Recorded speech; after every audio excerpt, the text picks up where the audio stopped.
are you doing today? Rothstein here, Betting Public Sports Show.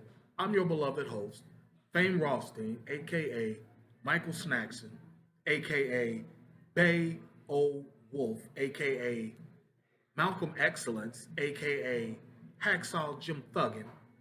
Okay, and today is Tuesday, January 16th, 2024. Okay, I hope everybody had a good holiday yesterday. Um, Today we're going to talk about or my top 10 black comedians since 1985 or so. Basically, since I've been old enough to understand an adult joke. Okay. But before we get into that, do me a couple favors here. First and foremost, like, subscribe, leave comments, and share this channel.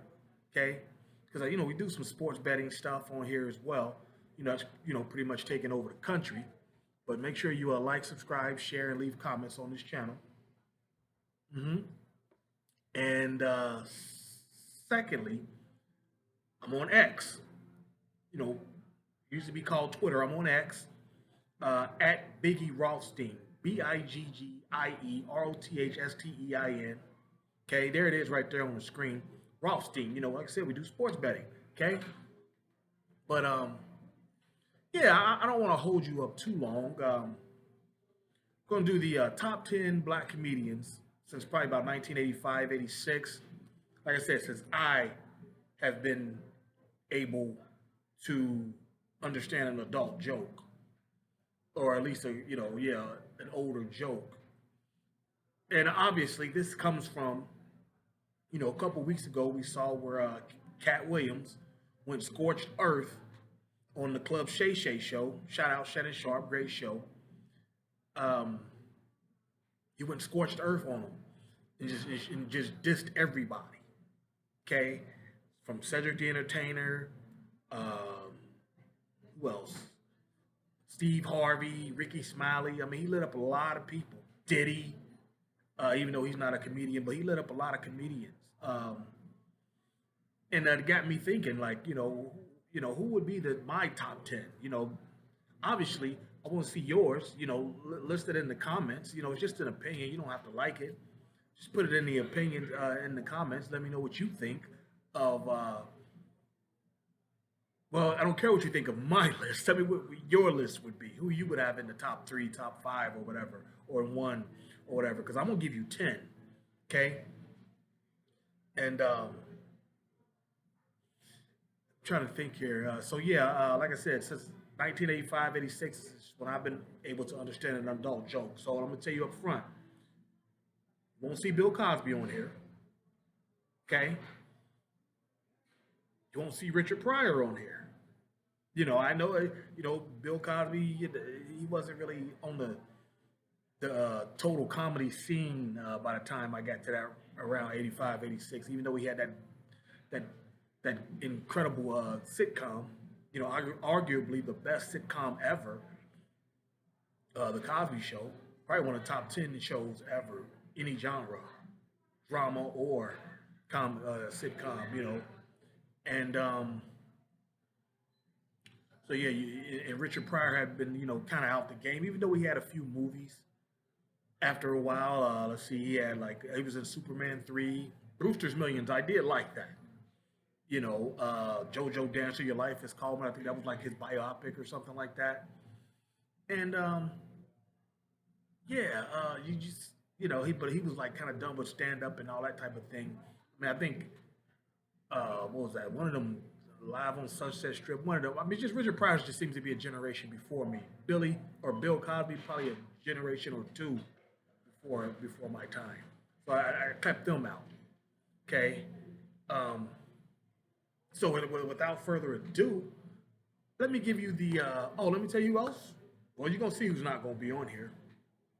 I'll tell you the best of the rest. Cheryl Underwood.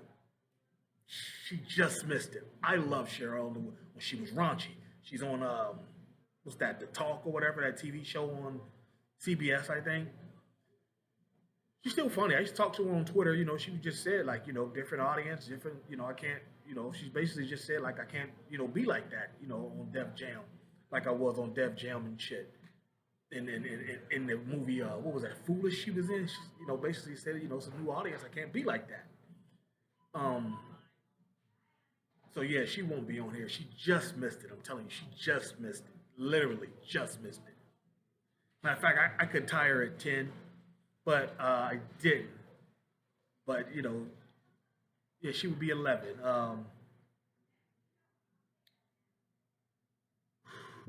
Okay, there's gonna be one person that you're gonna want to talk about that I didn't put on here. I'll explain why later. Okay, probably two, three people. Okay, but so without further ado, let's get into it. At number 10, okay, at number 10, I'm going with Corey Holcomb. Corey Holcomb. Okay, let me explain this as well. This criteria is based on stand-ups that I've seen, just being general funny in interviews and things like that. Movies that they've either been in or starred in, and television shows that they've either been in regularly or starred in. Okay. So with that said, number 10, Corey Holcomb. Okay, just as a general person, like he one of those dudes like I would like hurt myself laughing if I was chilling with him. He's that funny. He's raunchy as shit, and he's uncompromised and uninhibited. He'll say anything. Like I remember one time he once said something like, uh, "Shout out to all the women who've been giving out free pussy for years, and now they pussy look like a catcher's mitt." I just died laughing. Like I'm a baseball dude. That would hit hard with me because I felt that. Like pause. Shout out Kim and Mace, but yeah, Corey he does that podcast, Corey Open podcast or 5150. It's funny. He's a funny guy. Okay. Um, yeah. So I'd say him at number 10. At number 9. Well, before I go to number 9, Corey was in like that Black Jesus. Not really been in any movies that I remember, but he was in um, Black Jesus, that TV show. He was like a supporting character on that, and he said something about it on his current podcast. Like he had to leave because they asked him to wear a dress or something like that. You know, I don't know anything about any of that, but I just did. He wasn't necessarily that funny on that sitcom Black Jesus. He's just a funny dude. The number 9, Eddie Griffin. Eddie Griffin's hysterical to me. His stand-ups, all that shit. Um, he had a TV show with Malcolm Jamal Warner, aka Theo Huxtable. Um, Malcolm and Eddie. He might have had another sitcom he might have been in, but in movies and stand-ups, he's hysterical. He was hysterical in Undercover Brother. He was hysterical in that mayonnaise that mayonnaise scene. Go check it out, man. And he was in what else was Eddie in? Oh, he was in Foolish, the Master P movie, which that was kind of a drama and a comedy, a dramedy, if you will. But like from what I understand, he wrote that, and Eddie, that was a good. That was probably Master P's best movie. I never was big on Master P movies. I mean, I got the hookup was decent, but obviously some hood shit. After a while you get tired of those types of movies. Everybody wants to show off their hood, whether it's New York, Cali, down south anywhere, Louisiana, Atlanta. It's always been a hood movie about each region in hip hop, and um, yeah, that's what a lot of Master P movies was. But Eddie, I thought he, killed it in Foolish. Okay, he said that was his life story. But let's continue. Number 8, D.L. Hewley. D.L. Hewley always been funny to me. It's funny because I saw him on Vlad TV. Shout out Vlad. He said that Dennis Miller accused him of either stealing jokes or stealing his style. And I'll say this, I mean, D.L. Hewley kind of been like to me, I always looked at him as a black Dennis Miller when he jumped into that political lane. just the way his delivery was and whatnot. And DL even said on Vlad, like, there's not one comedian who can't say they were influenced by another. I felt that. You know what I'm saying? Because I always kind of thought he was like a more of a black Dennis Miller because, yeah, like I said, once he jumped into that comedy lane or that political comedy lane, yeah, he was just kind of different. But because if you remember, he was on Hood shit. When he was on Def Comedy Jam and Comic View back in the day, he was actually the first host of Comic View, and toward the end of his show, he would always just start roasting, capping on people in the crowd. Like if you wore a whack outfit, he was on your ass. You was a woman who had a fucked up weave, he was on you. Okay, he was just start roasting the hell out of you. So yeah, I got to go with D.L. Hughley at number 8. Okay, so we got Corey Holcomb 10, number 9 Eddie Griffin, 8 D.L. Hughley, number 7 the guy who started this shit, Cat Williams. He's the reason of this this video here. Okay, I don't necessarily remember him in anything significant other than that Friday movie. What was it? Friday After Next, or maybe the third one. Yeah, he was good in that. As the little pimp. Oh, yeah, he was good. He was good. You know, I mean, and he's been in like some other shit.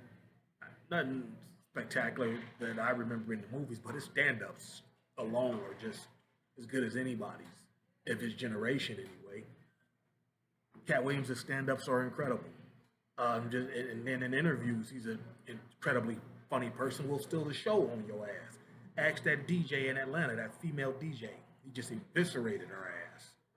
Okay, and yeah, so I got to go with Cat Williams at number 7. Number 6, one of the people Cat Williams lit up, Cedric the Entertainer. Now, he said that Cat Williams said that Cedric the Entertainer stole a joke from him, something about, basically how brothers ride, in cars and whatnot, how they would be doing, said kind of well, remixed it or whatever a little bit. Cat Williams was in his joke. He was talking about driving like a big car. You remember the old D.L. Hughley joke? Do it, Buick Electric 225, deuce and a quarter. That's kind of like the size car Cat was talking about. Cedric was talking about a spaceship. Like brothers will drive anything, even if it's a spaceship, blah blah blah. And I saw something on social media where they, paired the two clips of them talking about that instance. I gotta be honest with you. I don't care if it said stole the joke or not. It just wasn't funny to me. I thought it was corny from both of them. But as a general person, says hysterical. And let me say this. This is weird though. It fucked me up. And this is what Knox said down the list a little bit.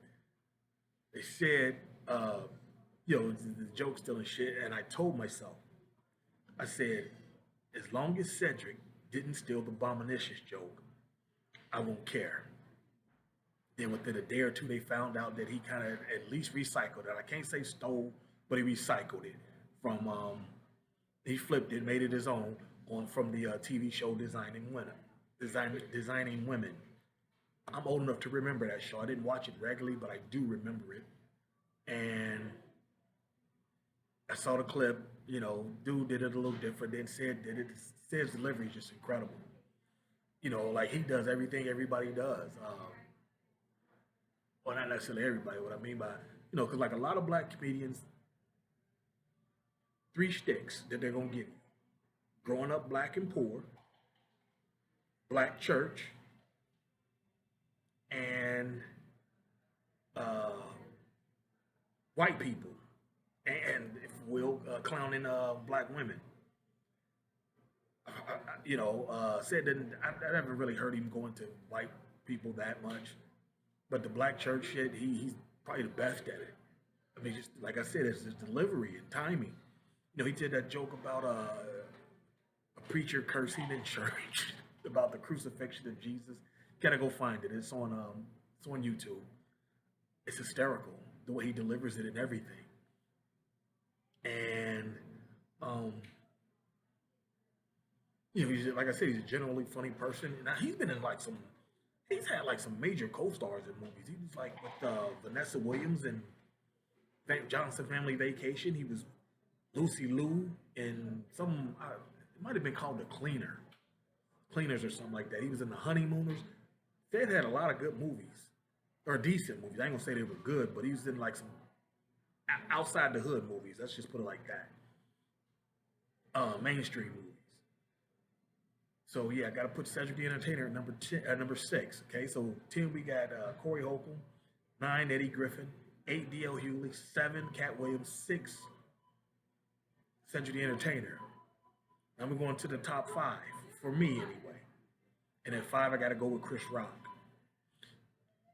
Just on stand-ups and interviews, Chris Rock is incredible. Because his movies are trash. They're not very good. Like I wouldn't seen his last one, top 5. I wasn't impressed at all with that. It was okay. Wasn't nothing to write home about.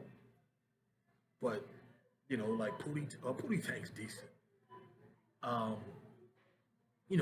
Chris Rock's had some, he played in New Jack City. That wasn't really a comedic role. He made it funny.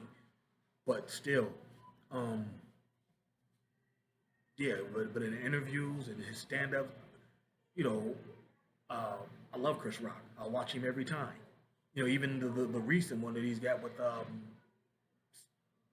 Kevin Hart, where they're just talking about comedians coming together and whatnot.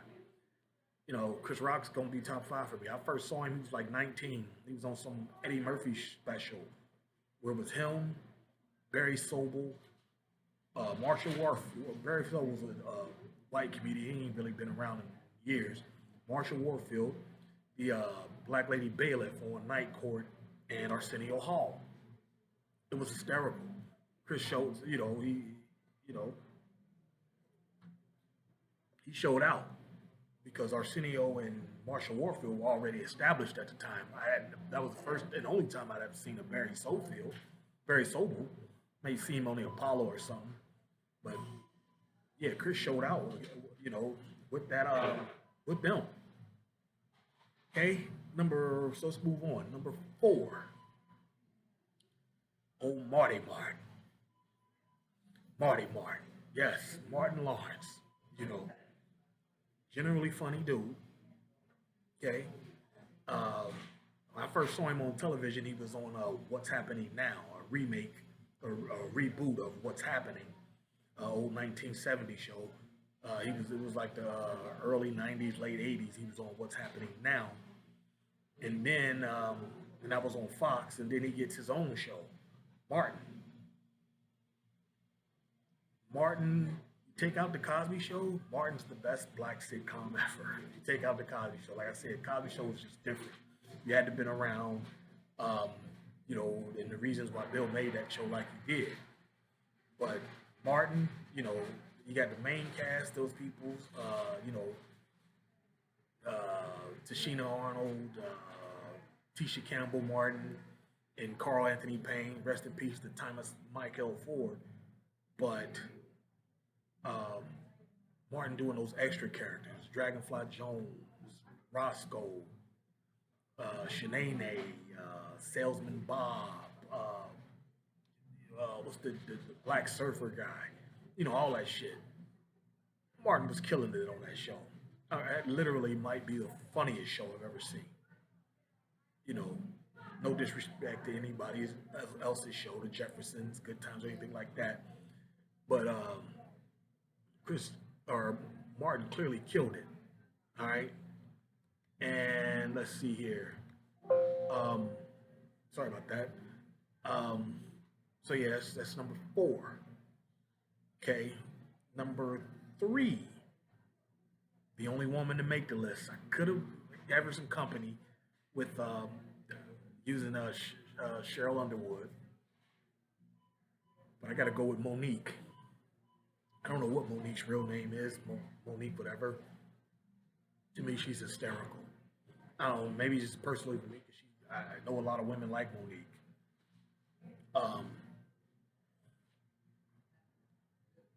her stand-ups always funny. Even her last one, once she got the Netflix stand-up, people were going off talking about it wasn't that funny. I thought it was. Wasn't as long as funny as it could have been. But it had its moments, and they had me cracking up. You know what I'm saying? And then her show, The Parkers, where she's an adult in community college with like a late teens or young adult daughter. They're just trying to make it, you know, single mom. It was brilliant. It was brilliant. If you ever been to community college, there's a lot of women like Monique in there at community colleges. Um, she's, I thought she was outstanding in that, and like she killed it on Queens of Comedy with her, Adele Givens, Laura Hayes, and some more. She killed that on that. All right. I mean, she was the headliner, and or she was the last person to go. Supposed to close the show, and she did magnificently. I mean, she had her weight battles and whatnot, but now she's on like 50 Cent show, or at least she was BMF. Telling you, Monique, I love Monique. I watch her every time. Okay, so that brings us to number two. That's gonna be Dave Chappelle. You've seen Chappelle's show. Do I need to say anything more? Do I need to say anything more? Chappelle's show, his stand-ups always on point. Now movies, like he was in Half Baked, maybe a couple of other things. I wasn't not real impressed with his movie work, but as far as the TV work and his stand-ups and just being a generally funny dude in interviews and whatnot, very few take could even step to Dave Chappelle. It's just a wholly different style, everything about him. You know what I'm saying? And that brings us to number one. Okay, so remember we got Corey Holcomb at number 10, Eddie Griffin at 9, D.L. Hughley at 8, Cat Williams at 7, Cedric the Entertainer at 6, Chris Rock at 5, Martin at 4. Number 3 is Monique. Number 2, Dave Chappelle. And number 1 comedian in my uh, formative, that was, really active in my formative years, Eddie Murphy. It's not even close. I didn't even watch him on Saturday Night Live. I remember him being on there. I was a real little kid. Wasn't thinking much about it, and I couldn't understand most of those jokes anyway. But Eddie Murphy owned the 80s like nobody else has. Like nobody else has. All the movies, Beverly Hills Cop, Trading Places, all that. Just it's not even close. Okay, and he's just a general funny dude. Like when Eddie Murphy's on like an interview show, I stop and just watch. Stop and watch. Got to hear every word he says because everything he does is funny. He's just one of those funny dudes, probably class clown dude. Get you a detention. If he was in school, would he probably get you detention just from making you laugh? Like, dude, that kind of funny. All right. Well, he was. Some of his later movies. You seen the Clumps, Nutty Professor, things like that. I just for the first time watched Coming to America 2. That was a big miss. I didn't really rock with it. I don't remember laughing once. But the first Coming to America might be the funniest movie I've ever seen. Eddie didn't miss in the 80s. Even like some of his other movies that were not as heralded, I thought Distinguished Gentleman was funny. The only movie I didn't really like of his was probably Coming to America Part 2, and I forget what it was called, but it was like a movie. He was like an actor, and Robert De Niro was like a real cop, and they were like trying to do a cop, show, and I could see what they were trying to do. It just wasn't funny. Maybe the two weren't paired properly. I don't know. But so yeah, I know the first thing you're thinking. Where's Kevin Hart? It's not funny to me. He's all right. I just hear other guys that are funnier. Okay, Steve Harvey's never been funny to me. His whole shit, he's just never been funny to me like that. It's okay. I'll listen sometimes and watch, but I just don't. He all right. Who else isn't on here? Probably could have had Robin Harris on here. Probably should have, like toward the end of the top of the list, 10 or 9 or something.